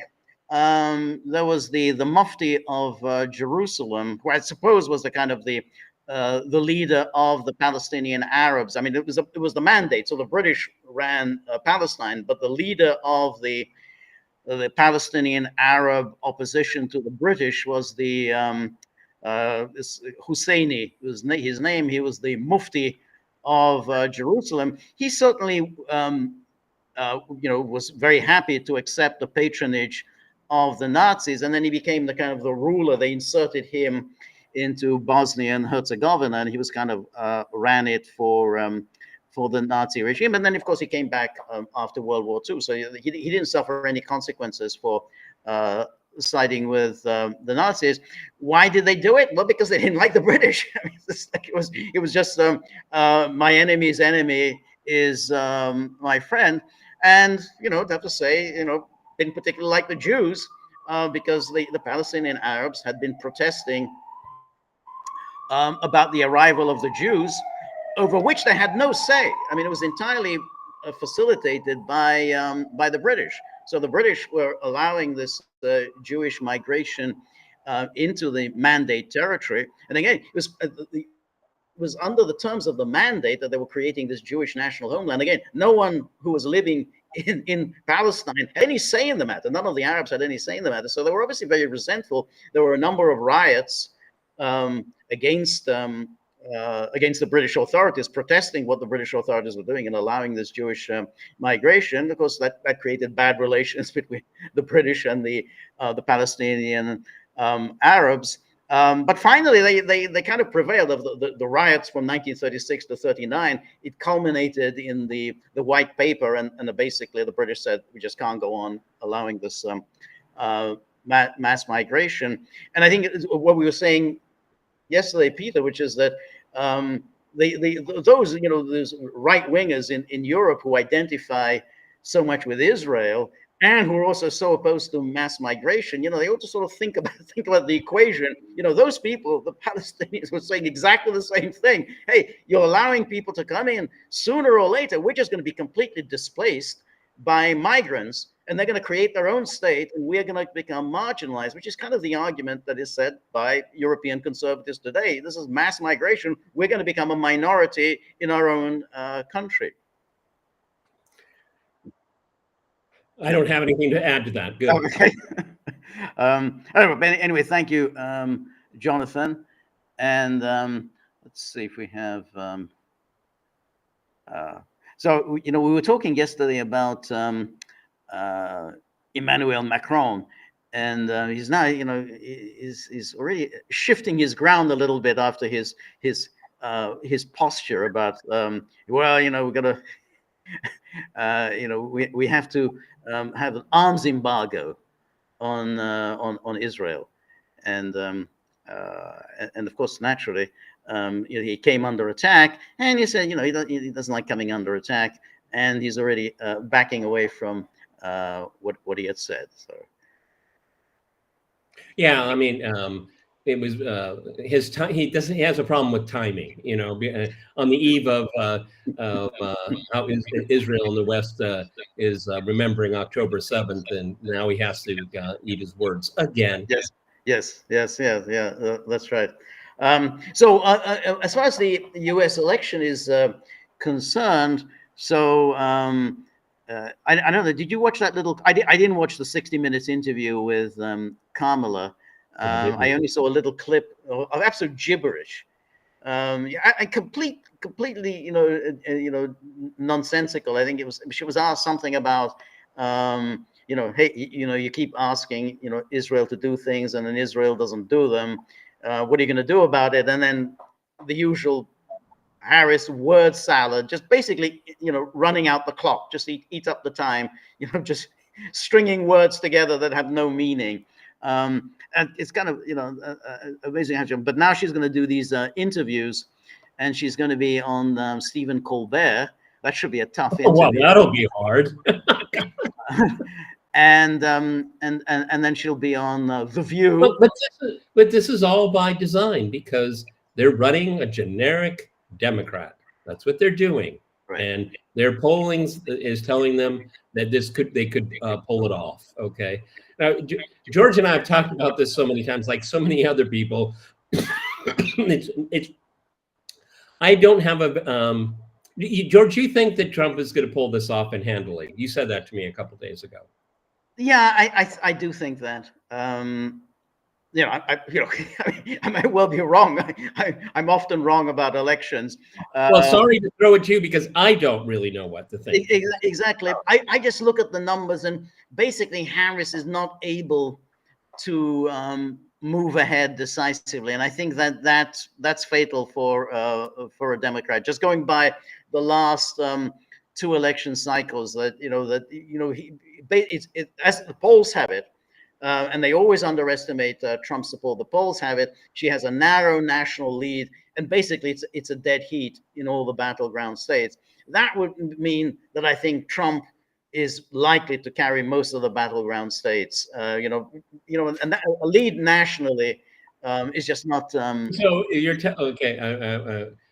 I'm thinking of the day after. So Trump narrowly wins. That's when the trouble begins, right? That's when the trouble begins. That's when the trouble begins. Because it's very interesting. All the media stories now. Trump's false claims of election fraud. Trump's false claims that elections are not free and fair. You watch, if he wins, boom, that same media will immediately say there was fraud in this election. It was not free and fair. And then they will all be, writing about all the terrible things that happened. I mean, just like they did back when George W. Bush. I mean, George W. They said, "Oh no, Florida was stolen. Florida was stolen, by from Al Gore." And then, of course, in 2004, they did the same thing. Oh, Ohio was stolen. So, the Democrats and the media allies, they have no principles at all. Well, that's even before Russiagate.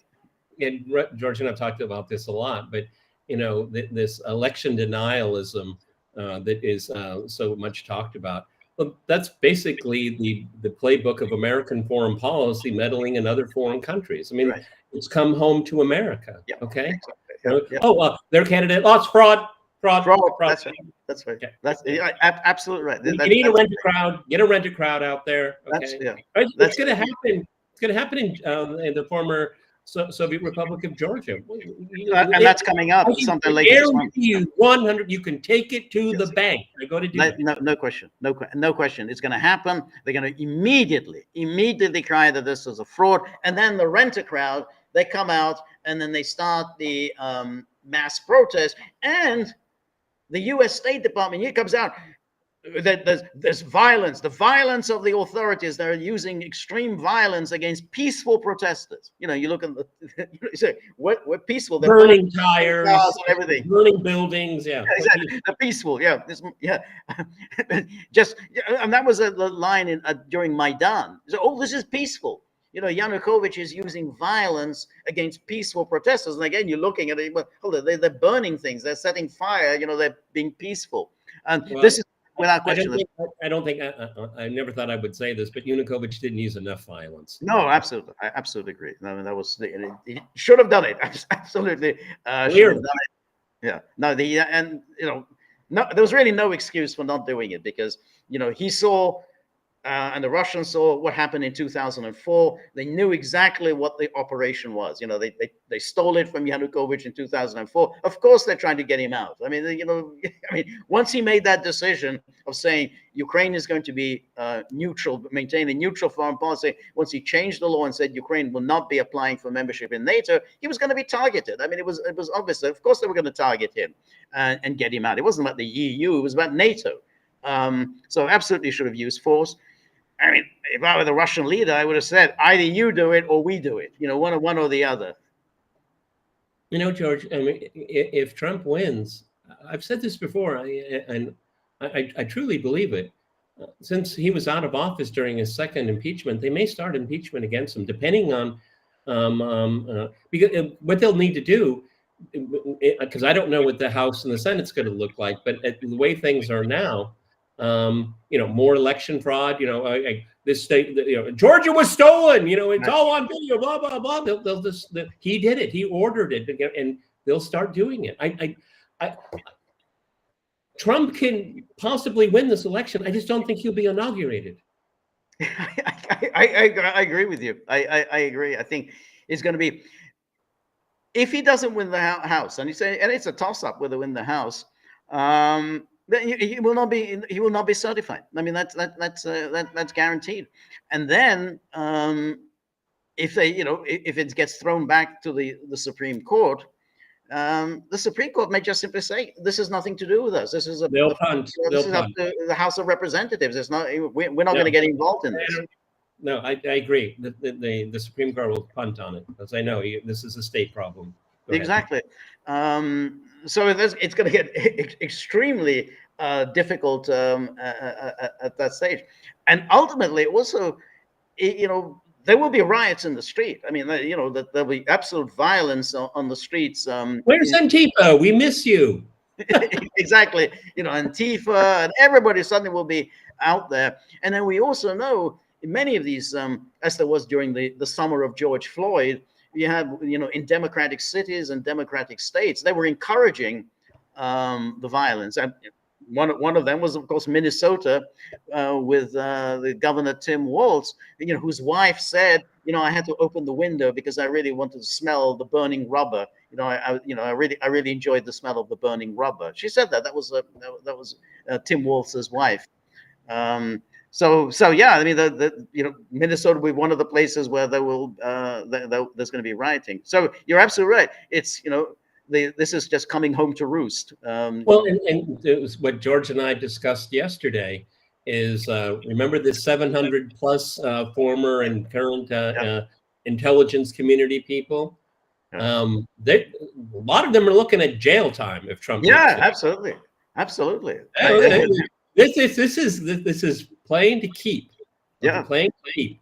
It's not like a peaceful transfer of power. No, because you're staring at because George, again, look what we talked about yesterday. I mean, a lot of the evidence of the malfeasance, Russiagate and Ukrainegate. And other machinations, a lot of the evidence has probably already been destroyed. But perjury is something you can prove if it's on the paper. That's right. Exactly, perjury you can prove. But there's some things you can't destroy. I mean, we know now about James Comey. Comey knew at a very early stage that this Christopher Steele dossier was bogus. I mean, Steele said, well, my source was this Igor Danchenko. And then Danchenko said, well, I didn't know anything. I was just picking up gossip, barroom gossip. That's all that was in the dossier. So once the FBI knew this, then they should have immediately dropped the investigation. But instead, what they did was they said, oh, Danchenko is a confidential human source. Therefore, nobody can talk to him. We'll keep him under wraps. And we'll go on making these FISA applications to spy on Carter Page. And of course, through the three-jump process, we'll go on spying on Trump. There's a criminality there. I mean, you don't have to be, a brilliant prosecutor to figure out that there's obviously a criminality that's involved here. I mean, to continue with this investigation when there's nothing to it, and then with Comey, he kind of leaked. Remember, he leaked information to the media in order to get a special prosecutor appointed. You can see this guy was really engaging in treason. I mean, that was all of his actions are really treasonous. Whether they'll succeed in making the case, I think they're going to try. Just as they did with Trump, even if you don't succeed, you can try and make life extremely difficult and painful for Comey and the rest of them, Peter Strzok, all those characters. And even though I think it's overwrought, I get sick and tired of, Trump's an existential threat to American foreign policy. I think it's rubbish. He was president for 4 years. Okay, we have an idea. But his attitude towards the Ukraine war, his attitude towards NATO, they're all drumming up that. And in the minds of these people, it is real to them, because this has been the feeding trough for them for decades. Right. How do you think they got the third home in the Hamptons? Okay, and you got mortgage payments, George. Yep. Okay, Yep. There's a whole lot at stake here, because they believe that Trump is going to, because Russiagate, is ridiculous as it is. We devoted thousands of hours to it. A lot of people still believe it. Oh yeah. You can say it was successful. I mean, they couldn't. I mean, they did prosecute some people, but not on anything to do with Russia collusion, but all sorts of other, like perjury, or tax process crimes, right?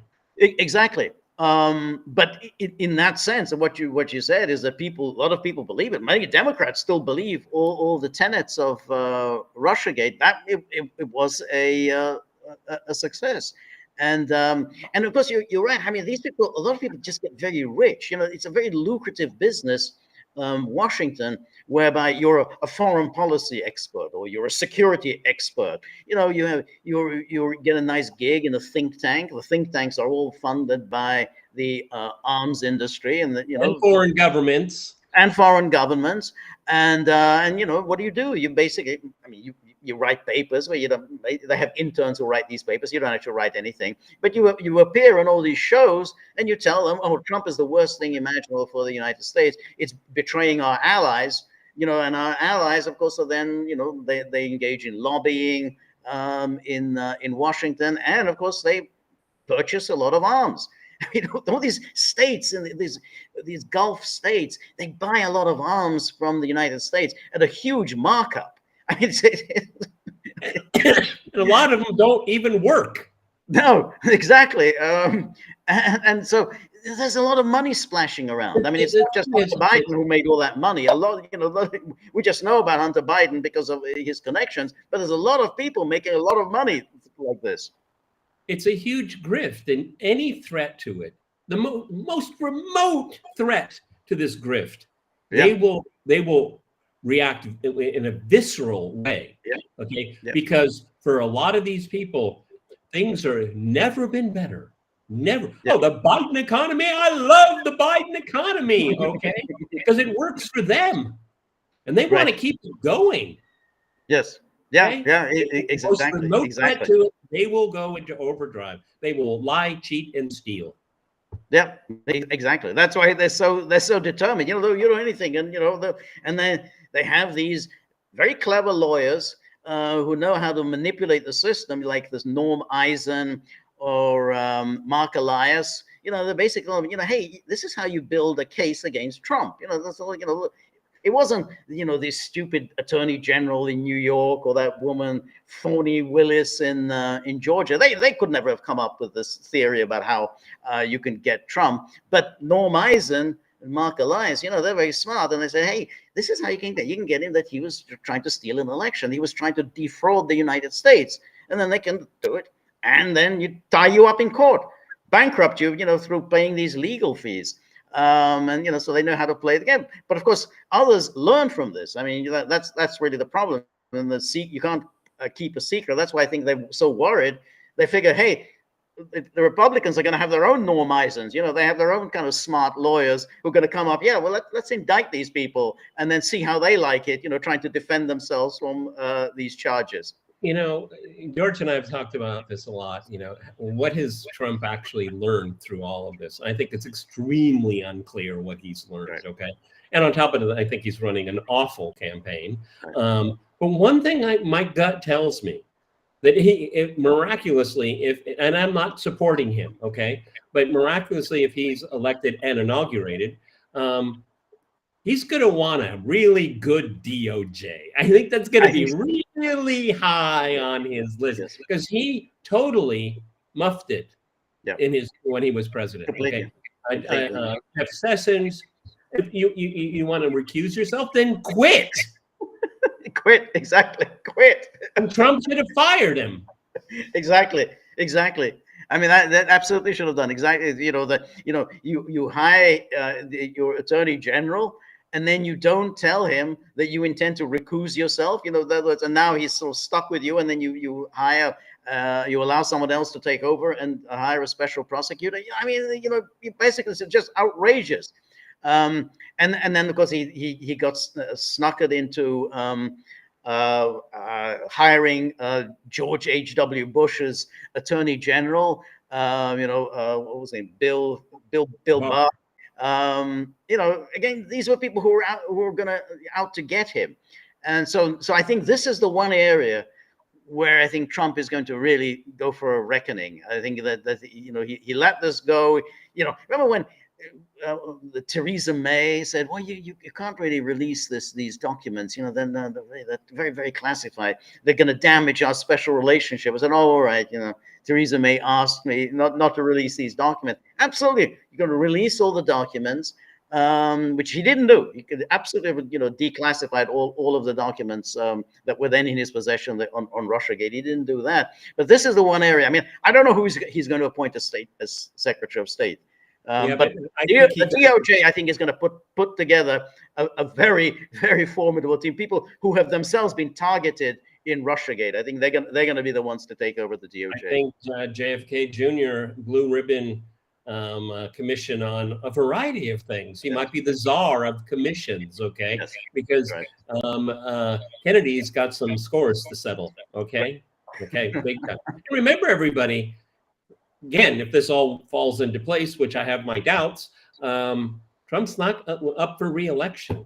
Okay, so I mean, maybe he will actually have his actions reflect his words and just burn a lot of this stuff down. Okay. Yes. Yeah. No, that's right. Yeah, it depends on again. It will have a lot to do with the composition of the Senate. I mean, if he can get impeachment proof. Yes, Okay. that's right. That's right. And remember, everyone, the a good part of the Republican Party, the part that counts when it comes to power, they will go after him like Brutus. No, yeah, Okay. absolutely. Absolutely. No question. Particularly in the Senate, he doesn't have too many friends there. And they all show loyalty. You're supposed to do some party loyalty. Oh yeah, we're supporting our nominee. But the moment they get a chance to do him in, there's no question. But let me ask you, whom do you think he would select as the Secretary of State? Would he just go for Pompeo again, or who do you think he would go for? I think he knows Pompeo is not popular with his base. Okay. I think he had him at the convention to appease the leadership. Okay. Right. But I don't think he's going to let Pompeo close to power. Mm. Tulsi Gabbard, I think, is a real possibility. I mean, for some people, it would be a diversity hire. Right. When it comes to Tulsi Gabbard, you don't have to worry about diversity. But there, I think the question of the Senate is going to be a tricky one, because we can point. assume all the Democrats will vote against us. So it's going to be very narrow when she can get it. That will be, good point. Okay, you're right. I don't think that would be even possible, because the Democrats they don't deal with national security. They don't deal with turncoats too well. Okay? No. George brings up a really good point. I mean, just for Senate approval, just who can Trump get across the line? That's a big question. You're right. That's exactly. That's a very good, because almost everyone that Trump will nominate, the Democrats will just unanimously vote. I mean, I mean, even if you were to appoint a Democrat, they will immediately say, "Hey, you're a turncoat. You're treasonous. We're not going to vote for you." So you're absolutely right. It's going to be interesting just how many nominees, if any, he can actually get. Well, I mean, at least in foreign policy, because we saw this with William Rogers and Henry Kissinger. I mean, when Kissinger was national security advisor, he just brushed aside Rogers. I mean, he was just, he's barely remembered. Okay. And so if he's going to have a fairly strong national security advisor, it really won't matter who's Secretary of State. That person will just be maintaining the building. Okay. Right. No, that's right. It's kind of an interesting thing. I mean, since you bring up Kissinger, that particularly when he came to the Middle East, where I think Nixon and Kissinger did not see things eye to eye. If it hadn't been for Watergate and Nixon's increasing kind of preoccupation with Watergate, I think he might have pursued a very different policy in the Middle East. I think because I think William Rogers, I think, spoke much more for Nixon when he came to the Middle East, and the Rogers plan was not at all to Kissinger's liking, which involved. That's the only thing he's remembered for. That's right. Exactly. It's always exactly right. He just looked like a wasp. In those days, you had these.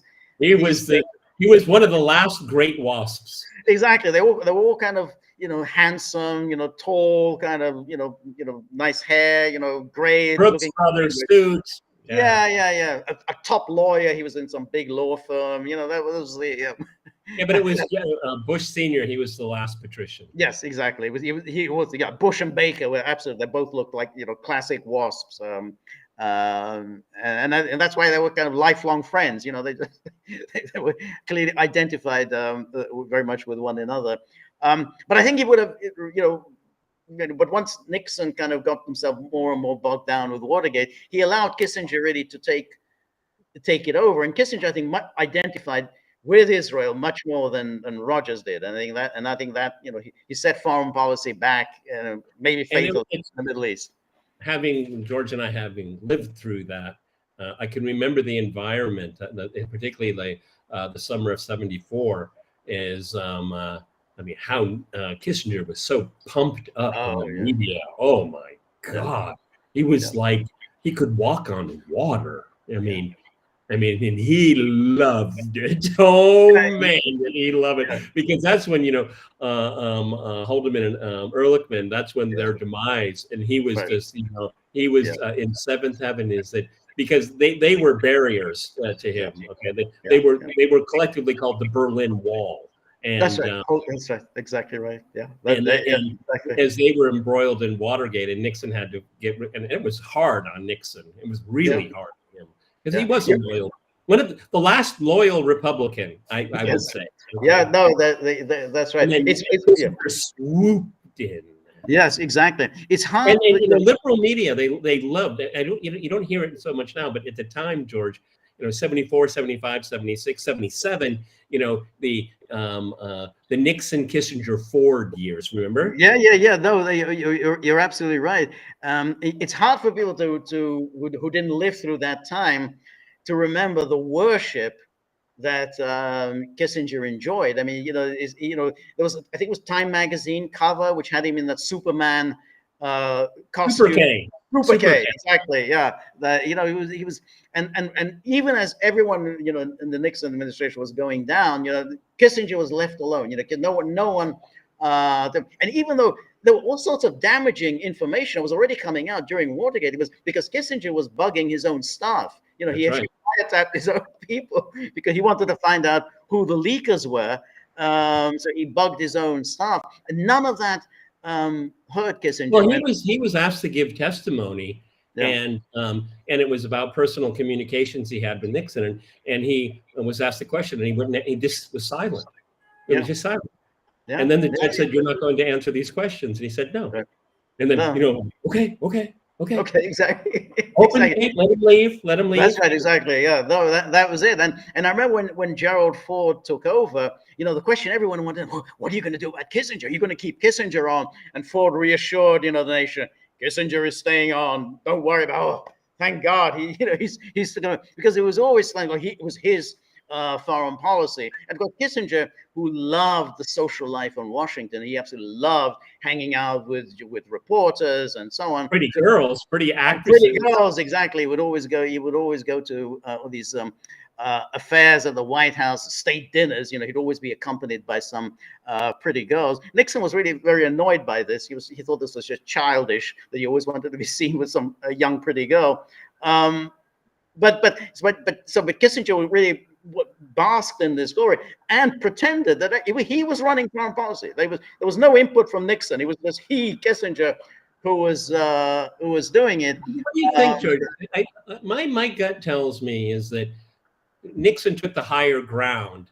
He got what he wanted. He got the results that he wanted. Yes, okay, I think so too. Because he was thinking of posterity.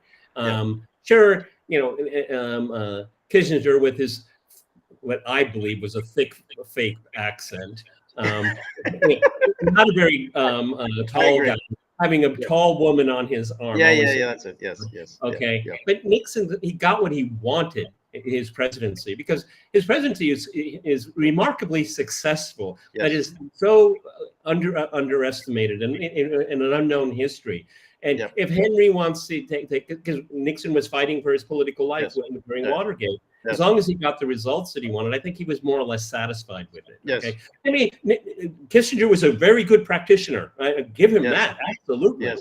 But it wasn't his ideas. It was Nixon's ideas. It was exactly Nixon's ideas. And, you know, Nixon sort of read these stories in the newspapers, and he knew the source of a lot of these stories, some of them very unflattering to him, was Kissinger. He said, well, there was no one else in the room except Henry and me. So he had to have been the source for the story.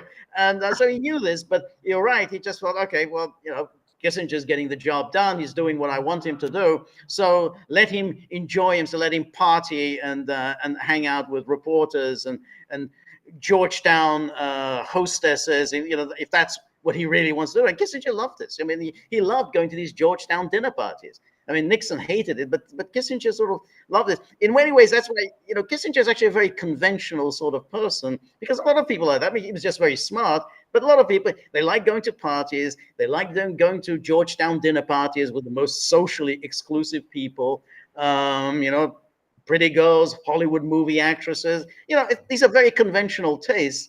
None of that interested Nixon. I think that's interesting. I mean, Nixon was interested in ideas. He read a lot of books, but he had no interest in socializing and going to Georgetown dinner parties. That's what I think makes Nixon a much more interesting person.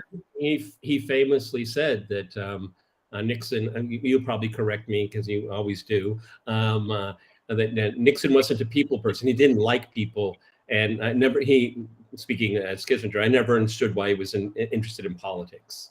Yes, Remember yes, something? that's right. Yes, like you say, yeah, something like yeah, never, yeah. It because it is an interesting question, really. Why did he go into politics? Because he wasn't a people person. He was not the kind of politician, who puts his arm around you in the way, LBJ did that. Kennedy used to Kennedy the boss in a lot of people. Nixon was never really comfortable with a lot of people around him. It was an interesting choice of career for him.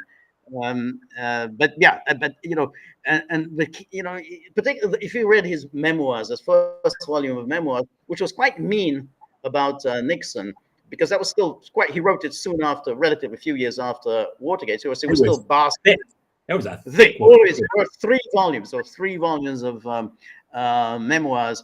But he kind of changed his tune, because I think he realized that by the time he wrote the second volume was already in the 1980s. And I think opinion was already beginning to change about Nixon. So he kind of began, yeah, well, maybe Nixon did have some input. It wasn't just me running foreign policy.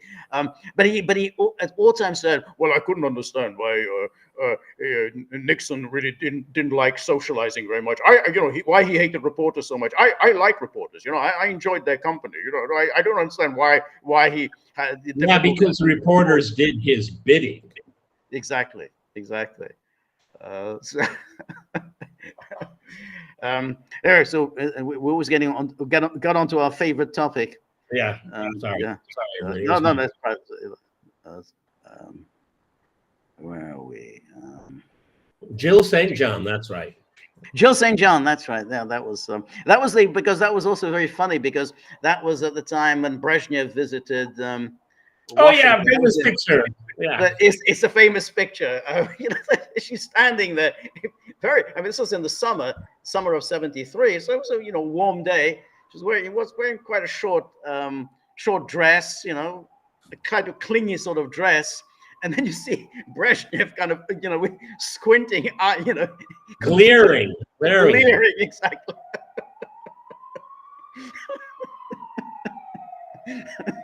And that's when it came out later that the CIA realized that Brezhnev's health was on serious decline, because he no longer traveled with his masseuse, which good old days of criminology. That's right, but that didn't travel with masseuse. But Brezhnev was a man's man. I mean, that was was very much he liked pretty girls. He also liked to drink. He was a great one for drinking heavily into the night. It was very funny. But he was he was a leader during the war, and that's how Yes. that's how that entire generation passed themselves off as leaders. What you did in the war. And he was in Stalingrad as well. He was in as was Khrushchev at Stalingrad. But I remember that's how you made your bones then. Oh yeah, I was in Stalingrad, and then the room is silent. Right, exactly. No, that's right. It was at Stalingrad, and but I remember there was when he was with Willy Brandt. I think when Willy Brandt came to visit him in Moscow, and Brandt liked to drink as well. And so there was a photograph. It appeared in the Western media. It was a remarkable photograph that there was Brandt and Brezhnev sitting at one another across the table, both smiling, in a somewhat intoxicated state at each other. And next to them were these empty bottles, empty, vodka bottles, whiskey bottles, empty. Same photograph appeared in the Soviet press. The bottles had disappeared. It was just so remarkable. In the Western media, you saw these bottles, and no bottles in the Soviet press. Well, after the Soviet Union came to an end, a lot of the archives were opened up, and the KGB had filmed the extravagant lifestyle of Brezhnev on yachts and drinking caviar, pretty girls around, which the Soviet public never saw those things. Okay, but it was the KGB that was keeping tabs on everyone, including the general secretary of the party. No, you're absolutely right, and it's very interesting. I think Stephen Cohen pointed out that when we look at the deep state in the United States, they're kind of similar in many ways to the KGB. In other words, the leaders are terrified of them because they know that these the secret services are spying on the leaders. They're basically, collecting dossiers, collecting all sorts of information that they can release at any time, and that's why people were terrified. You were at the top of the pyramid in the Soviet Union, but you were really terrified of the KGB because they were spying on you, they were listening into your conversations, there were people, denouncing you and all sorts of things. But it's not unlike what the way it is in the United States. It's like, so you're the president, but what the hell are the FBI and CIA doing? I mean, it's like when Trump talked to Comey, he kind of wanted to know, can I count on your loyalty? You imagine a president asking, the head of the FBI, who's supposed to be working for him, can I count on your loyalty? And naturally, Comey slimily didn't answer the question. Just, well, I will always execute my responsibilities. So yeah, that's very much like the way it was in the Soviet Union. Let's see.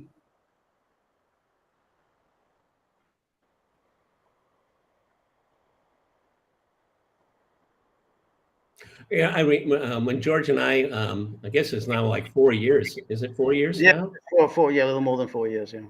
Well, how this all started is it was during the lockdown, and Yes.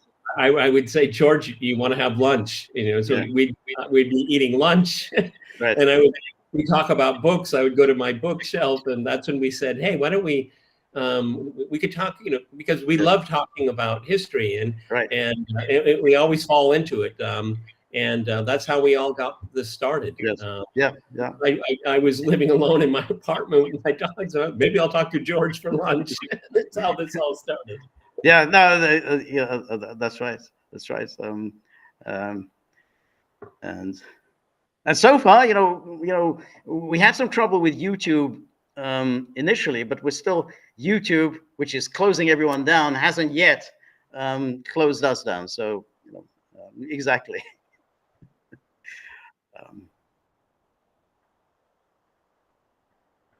All right, so I mean, we're coming to an end now, Peter. The last minute predictions. Israel will strike later tonight, or what do you think? I think it's a huge logistical project, and I'm steadfast that the United States are going to be hip deep in it, and I think they're just going to want to take their time. I tend to doubt it, but you know what? Considering what's been going on, George, now for the last year, who the heck knows? Okay. I mean, it's too bad that Joe Biden isn't wandering the halls of the White House, because if you caught him, he'd probably just accidentally tell you what's going on. Remember what last time he said, well, it's going to happen, but not today. Okay. I mean, that's a very interesting answer. It's going to happen, but not today. Right. That's why we have a question here, because Judy Hotchkiss was very generous with us. So let's look at Judy's. Thank you so much, Judy, for your generosity and your contribution. So Judy asks the question, says, the Dems must have a lead in the polls beyond the margin of error in order to credibly change the election day vote totals. Now totals over to Harris in the middle of the night.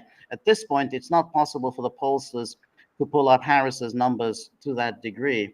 I think that's right. I think that she really has to go in, with a substantial lead for it to be plausible that she wins in Georgia or in Arizona. Or that basically, if she were to win Georgia or Arizona, it's going to be people are going to be very doubtful. And the problem also is that if it turns out, oh, hey, she's winning in Georgia and Arizona, and then in some state, which everyone had expected would go comfortably to Harris, but it's a toss-up, and maybe even Trump wins. Let's say Virginia, Trump wins in Virginia, then no one's going to believe, oh, he won in Virginia, but he lost in Georgia. That no one's going to believe that. So I think that's it. The margin has to be very substantial for it to be for a Harris win to be credible. For me, George, it's almost kind of irrelevant who wins, because what I think is going to be interesting is how the reaction to whoever wins. That's the story that I think is going to be. Right. That's going to be. I agree. I mean, I think that's going to be the key. You know, like what happens afterwards, because we know from the Democrats that they will not accept defeat. They just will not accept it. So then the question is, how will they? What will they do? We talked about obviously the certifying election, but there are all sorts of other things that they'll do. So it's going to be that's absolutely how it's going to work. But I mean, I do think the numbers simply are not there for Harris. The things that she was hoping for, the bump from the convention, the bump from the debate, they haven't materialized. The numbers are exactly the same as they were, the day she was hoisted in as the nominee. That's why I just. But to be fair, Trump's strategy against Harris has flopped. Yeah. No, I agree. I mean, I think that he hasn't kind of figured out how to go after her. In a way, he didn't have much of a strategy against Biden, but because Biden was just because Biden was the strategy. Exactly. However, you could also spin it around and say that Harris really doesn't have any agenda other than, well, I'm not Donald Trump. I mean, that's all the Democrats are doing is just attacking Trump. I mean, they have no positive. And that's a Hail Mary. That's a Hail Mary. That's it. That's all and that's why, like in that debate, why I think that debate failed for her is that she wasn't able to make any kind of a case for herself. All she did was attack Trump. Well, everyone, these are familiar attack lines. We've heard all this many times before. There's nothing she said that was new or interesting. And George hit it out of the park. Our immediate post-mortem, George said the most memorable, what people are going to remember about that debate is eating dogs and cats. Yeah, and we're still talking about it. They're still talking the dogs. They're eating the cats. They're eating the pets out there. I mean, it's just. It's what's been remembered. That's right. And Trump has always been the master. He knows how the media work. He knows how to get into the news cycle. The boom. People are going to be talking about eating pets. I mean. Anyway, going back to Butler, where's the soundbite that went viral? Right. It didn't. No. It didn't. Yeah. And Elon Musk. Yes. No, he's the ultimate mixed bag guy right now, in my opinion. He kind of behaved very strangely. Did you watch it? I mean, it was first of all, he started jumping. I watched it, just very short. Right? Yeah, I mean, he started jumping up and down. Well, he's not a good public speaker at all. Yeah, that's another thing I was surprised because I was really surprised by that. Yeah, I thought he would be smooth. He was exactly very halting. And when he wanted, he stressed the wrong words. It was very jerky, awkward coming out. It was like someone on the accelerator and the brake at the same time. It was like. It was very odd because I had assumed, he's the CEO of a big company, that he's used to public speaking. I mean, that's what you do as a CEO. And he seemed very nervous. His speech was kind of, within a couple of minutes, it was really boring. You were kind of, are you going to wrap it up now? I mean, he's only been speaking for about 3 minutes and you're already looking for, can you please wrap it up? Because, he just kept repeating, you have to vote. You got to vote. You got to vote. You got to vote. I mean, that's it. I mean, you don't have anything else lined up. So just very. But neither one of them have what George Bush Sr. said, the vision thing. That's where the campaign has flopped. Okay, I think so. I mean, I think Trump had that in 2016. He doesn't have it. Oh yeah, that you and I have discussed this. What happened? Yeah, exactly. Anyway, we'll see what happens. Thank you very much, everybody who has joined us. Thank you for all of your questions. Really interesting. We really enjoyed answering them. So, we're going to be back next week. So please come with more questions, comments. Thank you also for the generosity of the contributors. The dogs aren't around, and they're generally kind of ungrateful, but exactly, sleeping, well-deserved rest as they see it. But anyway, thank you so much and have a good week. See you next Monday. All the best.